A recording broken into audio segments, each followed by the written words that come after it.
Thank you all so much for joining us for our Swan River online Dharma class. It's May 13th, a Wednesday, about 2 months into this quarantine pandemic time. I so appreciate the opportunity to connect with you guys. I wanted to start off today and offer something that really helped me this week, because that's really what the Dharma is supposed to be. It's supposed to be like medicine, they say. And there's the Dharma that we read about, but then there's that little bit of way that it protects us when we're about to be reactive, hurt ourselves, hurt another being, even with only our minds. And as you probably know, the Dharma means, it literally means that which holds you up.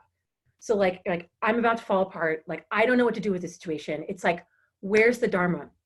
And this is an old story. Some of you guys may remember this from years back, but it helped me yesterday, so I wanted to pass it along, so maybe it can help you. This is a story about the dog's tooth. Does anybody here remember this one? It'd be my great pleasure to tell you the story of the dog's tooth anew. So it must have been probably about, let's say, at least 700 or 800 AD, because it involves Tibet, and Buddhism hadn't gotten to Tibet yet. But there's a Tibetan family, and there's a woman, and she's getting older, and she has only one son, and she loves him so much. And he's going to be a man and get his way around the world. And he's like, I'm a merchant, I'm a trader now. I'm going down to India, and I'm going to do some business and come back with some goods to sell. And she says, of course, you have my blessing. I'll miss you the whole time. Won't you please just do one thing for me? And he says, what is it, Mom? And she says, please bring me a relic of the Buddha. It doesn't have to be him, could be one of his followers, but some sacred thing about the Buddha, just so I could have it on my altar. And I could connect with that here in my home in Tibet, because I'm old, I'll never go over the mountains like you. And he says, of course, Mother, no big deal, I got it, no problem. And he goes to India, and he just gets really distracted, because there's a lot to spend money on, there's a lot to buy, he's thinking about his future, he's coming back over the Himalayas, and he's like, I forgot to bring the relic for Mom. And so then he's like, Mom, I forgot the relic. And she's like, okay, oh, next time, won't you remember? He said, oh, Mother, I'll never forget. Same thing happens again, a whole nother trip, more distracted. He's really getting like, I'm going to be this big merchant trader. Look at me, all these silks and gold that I have now, I'm bringing back. Comes back the second time, same things happen. Like all the stories, one more chance, right? Goes over the mountains, does his whole thing. Mr. Big Trader in India comes back almost to his home village and says, oh my God, I'm just not thinking about my mother at all. I forgot again. And he looks over on the side of the road, and he sees, it's kind of gruesome, he sees this like dog skull, and the teeth are like old and brown. And he pulls one of them out, and he goes back and he tells his mother, oh Mother, I brought this for you. It's a relic from Shariputra, one of the Buddha's most loyal devotees in his lifetime. Like a lot of the texts, so, oh, Shariputra asked the Buddha questions, something. So he's saying, this is Shariputra's tooth. Here's the clincher. Mom, devout, loving mom, takes the tooth. She's like in awe of this dirty dog's tooth, okay? And she puts it on her altar. And I don't know the time lapse, but it's like months or years. Shariputra again is coming home, and he comes home one time, and there's the whole town is flocked around his house. And there's all these, monks and nuns and high geshes and stuff, and they're all around his house. He's like, what is going on? And he goes inside, first of all, and his mother is like lit up. His mother has become enlightened, and the tooth is like streaming light in all directions. It's become this holy object, like this holy portal. And the point is it just a tooth? Or how did this great woman's incredible faith and devotion transform it into something, maybe only for her, that she saw as holy? He's like, it's just a dog's tooth. But she used that thing that was just a dog's tooth to become enlightened. So the way that this, I remember dear Lauren Shepley one time we were like joking around something, it's a difficult situation, and she was like, but it's just a dog's tooth, right? Because it's like every difficult situation is something that's like, it always just feels like it's difficult from its own side, and it's coming at me, right? And I love this story because it's so gross, like an old dog's tooth. It's not even like a clean dog's tooth. It's like dirty, But her devotion was so great that she used that object. She thought it was a holy being's tooth. And she felt so much gratitude to be close to one of the Buddha's dear students. And that gratitude, it like transformed her and it transformed the object. So it's kind of like, we all have difficulty. The difficulty is very plain right now. I was reading David R. Hawkins before classes today, and he was saying like the saints, the great ones, they have this kind of unshakable love, and they're always able to face adversity with a positive attitude. It doesn't mean no adversity, always facing adversity with some kind of positive attitude. And the thing that I get about the tooth is just like, it was her. She used that object as something that leveraged the goodness that she already had to transform herself and the world around her. And it reminds me, I know some of you guys like me grew up spending a lot of time in church, and these verses may be familiar to you, but Jesus, when he's doing all the miracles and he's doing the healings, and he has those powers, he is the ultimate healer. But the man who's blind and he puts his hands on his eyes, if you remember that one, and the man says like, "Oh Lord, you have given me my sight back." And Jesus replies, "Your faith has made you well." And it's the point is like, in that example, yes, Jesus did do the work, but the man had the faith. We talk a lot in Dharma class about the two sides of the coin. Like there's this world, it's just a dog's tooth, right? But then there's what that being is radiating out, that she transformed the dog's tooth into like a portal to awakening. In the story from the Bible, here's Jesus. I mean, look at that side of the coin. That's unbelievable.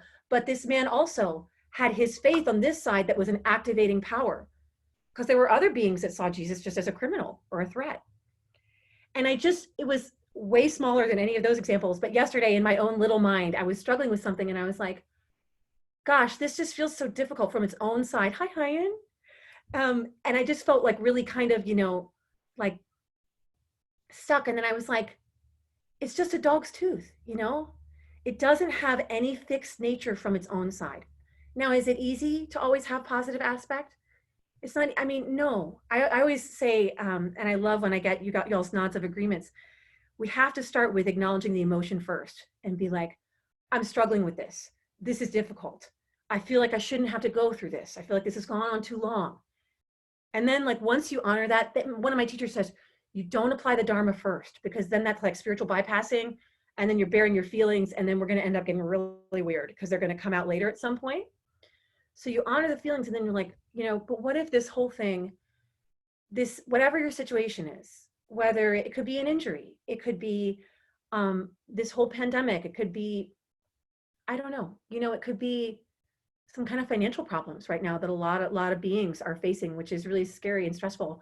I was hearing another one of my teachers say, and then I'll stop going on and I'll want to open up and hear what you guys think about this. But this was amazing teaching, you guys. She was saying, if you have a belief in higher beings, and maybe you don't, and that's totally okay too, but if you do, even if you have a belief in the divine, and I know I did just pivot from talking about Buddhism to talking about theology, but you could say, if you feel a lack in your life right now, because that lack, it helps us be more compassionate, and it helps us say, oh wow, other people feel this too, then you might say, higher self, divine nature, or even like, please fill this void that I feel within me. Please fill it. Please show me the right next step for how I can fill this void.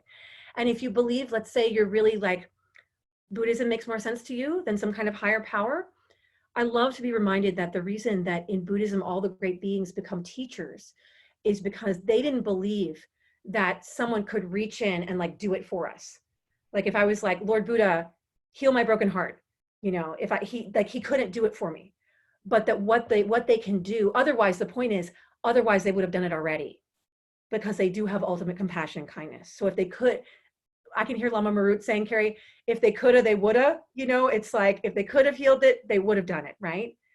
Instead, that's why the great beings, they teach us, this is how you can work with it.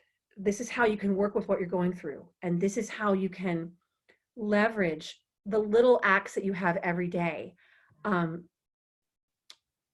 kind of to work through this and to use it as a leverage, to use the low points as a leverage to lift us up like a seesaw, rather than like getting stuck down in the pit. the pit of despair, like in Princess Bride. So that's the story of the dog's tooth, and I hope it's useful. I hope that it, because it's such a great story. You know, it's a dirty dog's tooth, and then how this woman uses that as an object of veneration, like to purify herself in a way. And I love if you are muted. I don't know. I'm not so good with Zoom. I need to get better with Zoom. But who has? Hi, Johnny! Yay! Great to see you. Great to see you, Ainsley. Whole new round of beautiful faces here. What do you guys think about this? Does anybody recognize something about this? We could say the dog's tooth is empty and it doesn't have anything fixed from its own side that's going out at you. So whenever we're in victim mentality, I shouldn't have to go through this. It's too difficult. And believe me, I felt like that, like, you know, an hour ago with my 3 kids, you know, and then it's like, oh, right. But what are we bringing to this? So who wants to, I think we'll just see, wait, let me get, yes, gallery mode. Now I can see everyone that has their video on. Do you guys want to just raise a quick hand if you want to talk, just so we don't all sort of go over each other? No one wants to talk. Crystal's knitting. I like that. That looks good and peaceful. I need to learn to knit. That's supposed to be very meditative. I hear some dogs, I think, in the background somewhere. Oh, wait, I have one more story for you guys. Yes, please, sure. You're Oh, hearing really? kids in That's the swing nice. That's such a wonderful thing. I just want to say hi to Johnny. It is so good to see you. I have thought about you and prayed for you.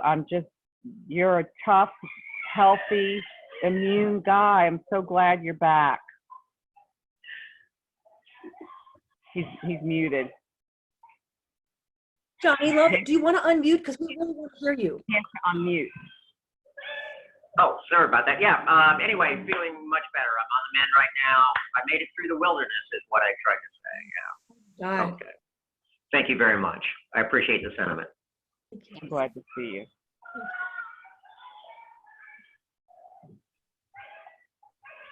Well, I hold the space so long. I always want to talk, but I just hold this space for somebody else to talk, and then I end up jumping in. So if nobody's going to talk, I want to just say a very quick thing about this object. I've been noticing that I wake up mostly in the morning, and it's a very sort of like just a low-grade fear. A sort of like the what ifs, not living in the present.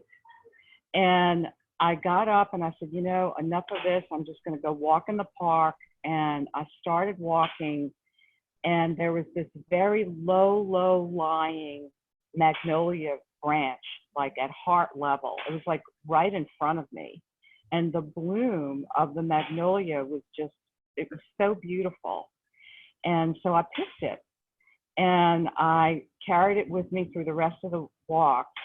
And it's this same thing. Instead of a dog's tooth, it was this magnolia bloom that was gorgeous. And I said, this is my gift, my blessing, to remember to just stay present with this beauty, like right now. I can't remember what teacher it was that I was listening to or what podcast. I get podcasts to death during this pandemic time, but we can't be afraid if we're right now. Fear comes in the future, or it comes from what's behind. So I don't know if I had my phone, I must have left it upstairs. I would hold up the picture because it was just so beautiful. I took a picture so I wouldn't, that's my reminder. So thank you for letting me share. Oh, Charlotte, I love that. Thank you for sharing. That's a great one. I love thinking about, because fear is really natural right now, but thinking about how, right, in the present, there's no fear in the present. I know I needed that reminder. I love that. It's a physical feeling too, more so. I don't know if anybody else is experiencing this, especially you, Johnny, what you know, laying there not really feeling the best, but it's like this physical feeling of fear. I don't know if anybody's relating. Well, actually, my healing modality was positive affirmations and keeping fear completely at bay. Okay. My mantra was, I am healing energy and I am healing now. And I repeated that over and over and over again for weeks. Okay. That was my ongoing mantra. And I made sure, because the media, they're spoon feeding the fear to every one of us, you Yes. know. Oh my God, yeah. They're spoon feeding it, you know, and having that awareness, I kept that fear completely out of my world. I kept it at bay, and I kept on my mantra, and you know, that really helped with my healing. It helped me calmly go through the paces, and here I am.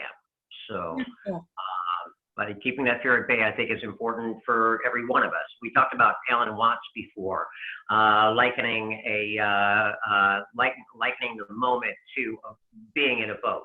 Okay, the weight doesn't influence the boat.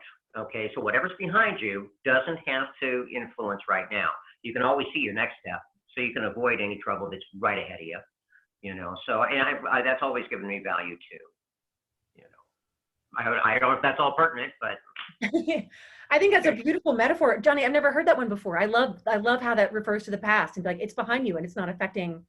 Absolutely. Yeah. As you're moving forward. I love that. And you know, Dr. Joe Dispenza, you know, he says that, are you going to create your future out of memories out of the past, or create your future out of your plans and desires?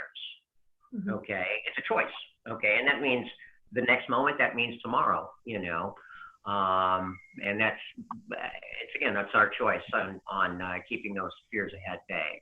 But anyway, nice. I've had my say. Sam. Thank you for that wonderful story. I never heard the dog tooth story before.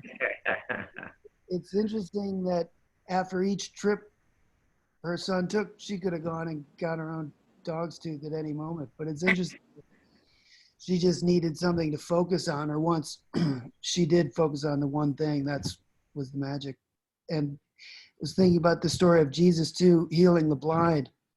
And I seem to remember one of the instances he gave someone their sight back. He didn't just do it in an instant. He put mud on their eyes and then said, go to so-and-so river. And it was almost like the same kind of thing with the dog tooth, where she just had to focus on that. So this person obviously could have done it in an instant, but he put the mud on the person's eyes, and then that gave him the chance to build up his own faith, or build up his own excitement about what would happen when he washed the mud away. Beautiful. Interesting story. Thank you. Thank you, Sam. It's great to see you. Yeah. Nancy. See if I can unmute myself. Hi, everyone. I just wanted to go back to something you said, Keith, and also Charlotte, about fear. That is something that has been coming up for me too, but not really COVID related, but just other things in my life is pulling up these really dark fears. Like, you know, we went to the ocean over the weekend and Luca went out in a kayak and went, y'all, so far out. Like, it just took him out. He couldn't hear us. We could barely see him. He was like at the horizon line. I was losing my mind. And during it, you know, I just kept like praying and like trying to like mentally like talk to him, like, turn around, look at how far you are, come back. But I was also thinking about what we learned so many years ago with you, Keith, and Dharma, about supersizing and just trying to supersize releasing fear in that moment. Like, okay, God, you're putting me through this. It's fucking hell. I'm so scared out of my mind, but maybe I'm helping clear fear for other people too. Oh, Nancy, that's amazing. Please let this be just not for me. Like, please bring him back to me, which he did. He's fine. He's great. It was a valuable lesson that we all learned, including Luca. But also, yeah, I was just hopefully helping release some of what is coming up for the whole planet right now. Wow, Nancy. Thank you so much for sharing.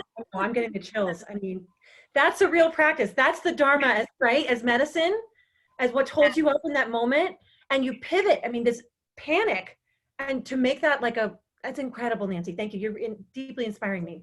Thank you. Thank you for the teachings, Keith. Please. Charlotte.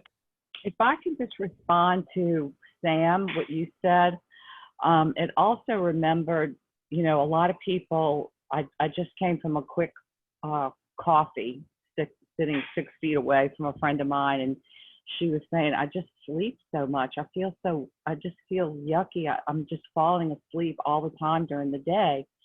And she was wondering, you know, am I depressed? And I said, well, I think a lot of people are sleeping, whatever. But coming from depression from earlier in my life, pretty severe, I love the story, Sam, because depression does elicit sleep. It's part of it, you know. And the Lord said to the guy on the side of the road, the man who was paralyzed, get up and live your life. Pick up your mat. You want to walk? You want to be engaged in life? You pick up your mat. So it's the same thing, Nancy, what you said. I made that shift. Sam, you said, I got to build. He put this to build the faith.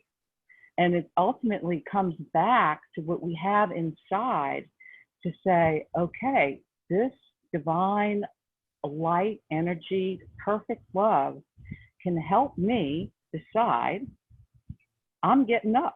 Because if I don't get up, I'm still laying on the side. He said, get up. So it goes back to this continual discovery until we die of how does that source manifest? How does it manifest within? And how do we share it? So thank you, Sam. Thank you, Nancy. And just made me remember about the sleeping, and I got to get up. It's up to me to get up.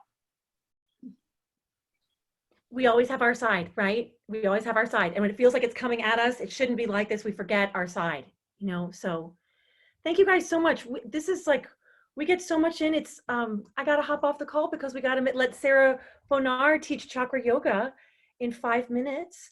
I so appreciate you guys being here. If you, we are working so hard right now at Swan River. We have made plans for new courses that we just had to delay because we're not allowed to open yet. I sent Deb this whole thing on Monday. I thought I had my whole summer done. Like, oh, we can't open on Tuesday. We find out, okay, never mind. So we're figuring it out. We know that there's nothing like in person, but I'm so grateful that we're able to connect like this. So we may do some Dharma asana combos that are online until we're allowed to open. We're really eager for that. And one more thing I want to close with, and thank you.